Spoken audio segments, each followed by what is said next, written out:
In this video, we're going to be demonstrating how to do a front squat correctly.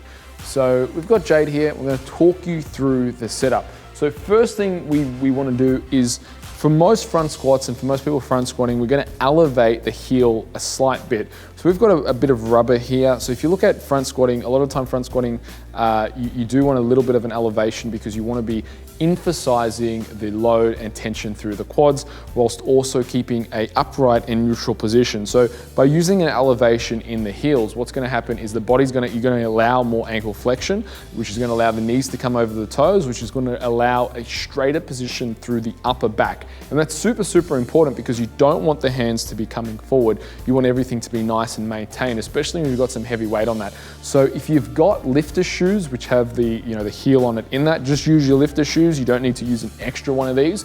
But if you don't have lifter shoes, you could use either plates or you could just grab a bit of rubber like we have and just pop it down on the floor. And that's what Jade's going to be basically squatting on. So we're going to just put that where it is. So Jade's going to get them into position for the front squat.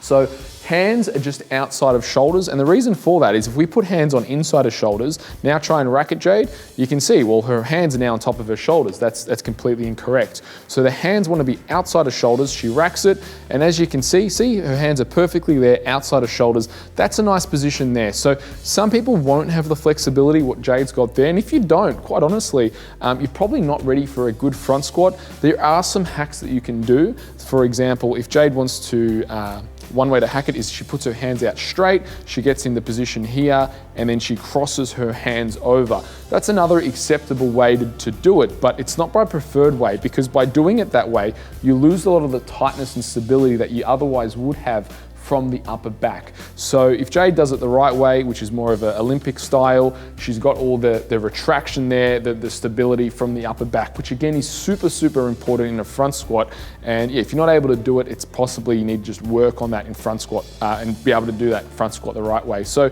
Jade's gonna get into position, she's gonna stand on the rubber, which is gonna elevate her heels. Now, before she even moves, the first thing we want to have move on a front squat is our knees. So her knees are going to move forward and out. So she's going to go ahead and do that. Knees are moving forward and out, forward and out, forward and out, forward and out.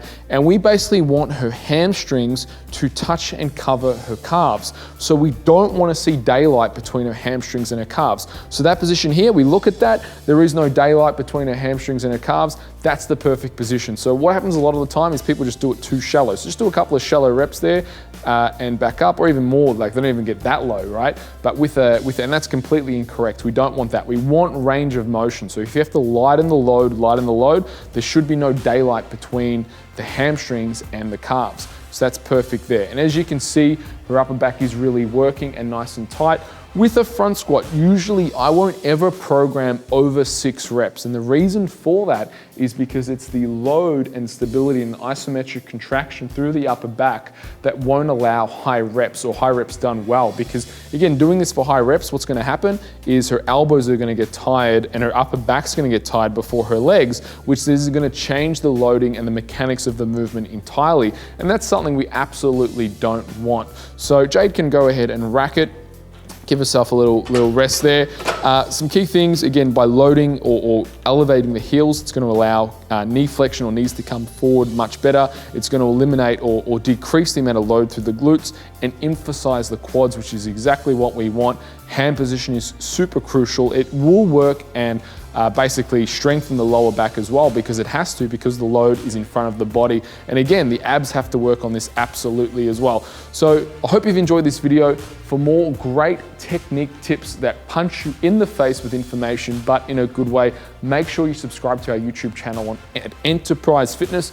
And if you need a hand with your training, check us out on the web. It's www.melbournepersonaltrainers.com. Thanks for watching.